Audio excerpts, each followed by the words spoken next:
Only Jesus TV.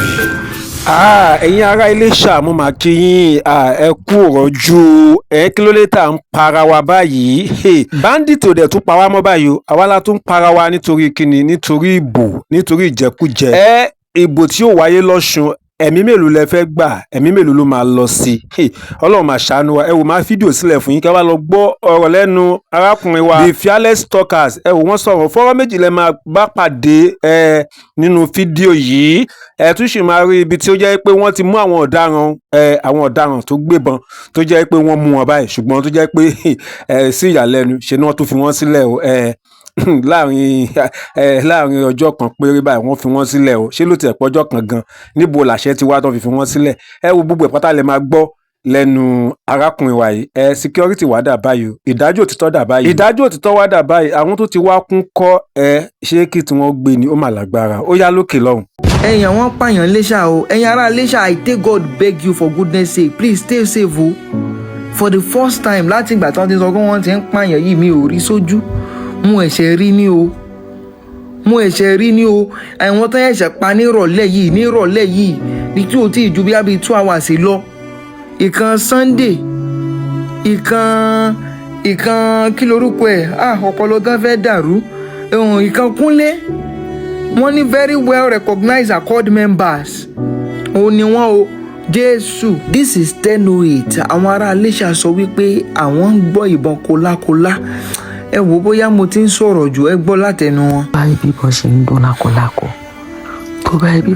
lákọlákọ orí bẹ́ẹ̀dì tí mo wà mo ti fẹ́ ní àtàtàkì Ọlọ́run tó ń sọ táwọn àbọ̀ sọ pé tí ò wá dìbò à ń bọ̀ ó máa fi kú ṣèfàjẹ́ ni mo sọ orí bẹ́ẹ̀dì mo ti fẹ́ kú tó bá bọ́ ṣe ń yan ìbọn yẹn ní àkọlákọ pé àwọn sójà tó wà ní Ilesa àwọn ilé òbẹ̀rù sójà wọn òbẹ̀rù ọlọ́pàá ò tọjọ́ mọ́dé náà ti bẹ̀rù burúkú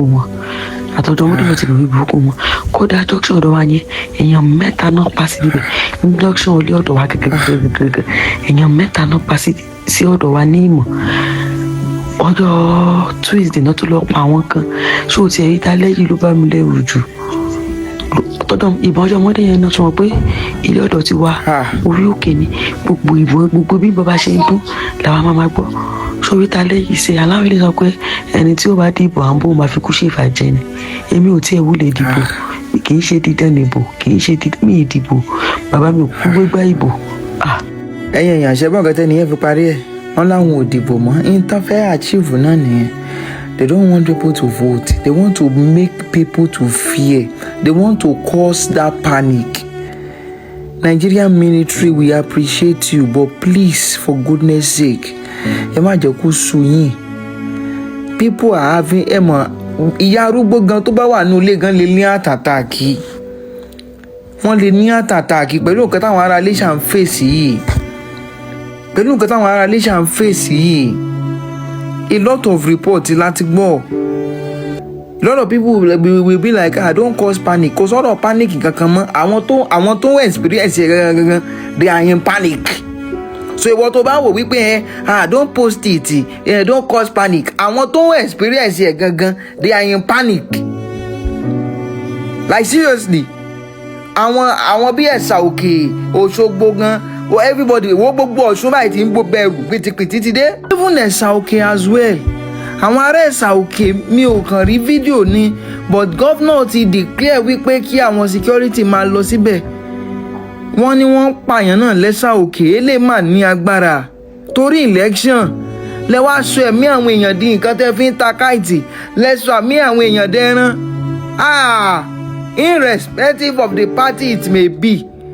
Even gan àwọn APC náà sọ wípé wọ́n pa nephew DG coordinator kí náà pé DG election àwọn wọ́n náà pa nephew wọ́n níyẹn náà wọ́n ti pààyàn náà lónìí ẹ wá ń para yín ẹ sọra yín dẹran.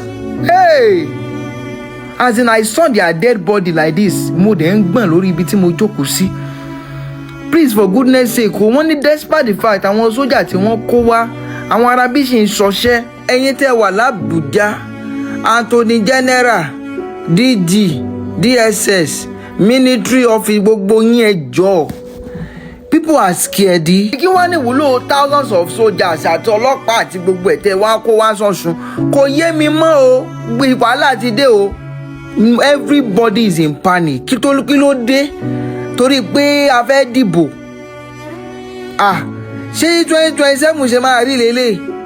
Bóyá kẹ́ ẹ kulẹ̀ pa Nàìjíríà rẹ̀, bóyá ká má kulẹ̀ dìbò, kálukú kulẹ̀, bóyá ká kulẹ̀ gbẹ́ tó bá wù yín síbẹ̀, àbí bóyá ká má dìbò, ká ẹ kulẹ̀ declare pé ẹni tó wọlé ni ẹ má jẹ́ bọ́dà láti dì í torí ìtẹ́ ń sọ ẹ̀mí àwọn innocent people nù yóò dáa. Bóyá ká má dìbò, àbí ẹ̀yin èèyàn kí n mo sọ bóyá ká má kulẹ̀ dìbò, bóyá ká kulẹ̀ gbẹ́ tó bá wù wọ́n síbẹ̀ o.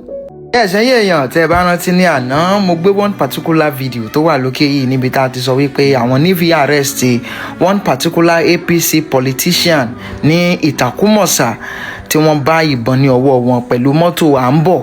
Tẹ́ ẹ bá rántí dáadáa this particular video ṣe lè believe pé as at yesterday night mo receive report wípé wọ́n ti free àwọn politician yẹn but mo decide láti dákẹ́ because mi ò tí ì rí evidence back it up. Now Sahara reporter ti post ẹ̀, Sahara reporter wá post ẹ̀ lásán o, wọ́n tún wá sọ wípé that particular navy tó sọ wípé kí wọ́n arrest wọn yẹn wọ́n ti redeploy ẹ̀ ní tó túmọ̀ sí pé wọ́n ti move ẹ̀ kúrò nínú Ọ̀ṣun, wọ́n ti gbé lọ sí ìlú míì. ṣẹ́gẹ̀tì wọ́n ti gbé lọ sí ìlú míì. Politician yẹn wọ́n ti free ẹ̀ ó lẹ́ka yìí. Yesterday night àwọn tó bá wà nínú Telegram channel mi ẹ máa rí pé mo post ẹ̀ lálẹ́ àná but mo decide láti má sọ̀rọ̀ ń pa ẹ̀ wípé àjẹ́ ìsáyé set camera because I needed someone to post about it. I need a very verified news to post about it before I talk about it. Now see what is happening. Who gave the order for the Navy to be redeployed? That is the question. Who gave the order for the politician to be freed? Are we mad in this country? There's no justice anymore. Justice is dead in this country. We have to be sincere with ourselves. Nigeria is gone. There's nothing like Nigeria anymore. Nigeria is what? Nigeria is gone. There is nothing like Nigeria anymore. The justice system has been collapsed. Lọ́jọ́ kìíní àná, Senator Father Osun make a very huge statement with Yorùbá. Yorùbá tó yé gbogbo wa, ẹ pa wọ́n. Yes sir. Àwọn ọlọ́pàá náà rò bóyá wọ́n ń tàn wá, ẹ wá invite wọn. Ẹ rò bóyá ń tàn wá. Kí mo sọ fún yín lọ́jọ́ kìíní àná, mo láwọn ọlọ́pàá kan invite wọn torí pé everybody lè dákẹ́. Nígbà tó máa fi jáde wọ́n wá ní àwọn sì ń ṣe investigation, àwọn ti sọ fún wọn nìkan táwọn mí nìkan nìyẹn. Senator Father Osun make that kind of statement all because he knows that kò sí nǹkan kan tí pọ̀nrípọ̀ngbà justice fẹ́ ṣe fún àwọn. Wọ́n mọ̀ wípé kò sí nǹkan kan tí pọ̀nrípọ̀ngbà Nigerian police fẹ́ ṣe fún àwọn. Wọ́n pe ẹnìkan náà ní Enia òun allegedly òun náà sọ wípé wọn bí aláyẹ ẹnìkan kan dáa kó wá vote ní kí lórúkọ ẹ̀ ó do ọ̀tìn without voting for APC. Ó ní wọ́n tó o bá ti vote for APC o gbọ́dọ̀ jáde. Is this a country? Bàbá Tinubu dẹ̀ jáde wọ́n assure full guarantee of full security fún àwọn Ọ̀ṣun voters. I checked the comment section of that post. Mo rò pé ọ̀pọ̀lọpọ̀ àwọn èèyàn sọ wípé ta lẹ́ ń tàn. Who are you whining? Nítorí wọ́n ń yà mí lẹ́nu lórí ọ̀rọ̀ yín kó dẹ̀ tún yà mí lẹ́nu nǹkan tẹ́ kàn ń tọ́ láti ṣe fún wa ni pé ẹ̀ ń jẹ́ ká mọ̀ wípé ẹ̀ ń ṣe hàn wá lójú wípé wà wèrè yẹn ẹ ní lọ́wọ́ and you will continue acting like that. Kò dẹ̀ sí nǹkan kan tẹ́ nìkan kan fẹ́ ṣe sí. That is what you telling us. Ǹtẹ́ ń sọ fún wa nìyẹn náà. Justice ó ti long country kò sí justice mọ́. Àgbákò ti dé wàhálà ti wà.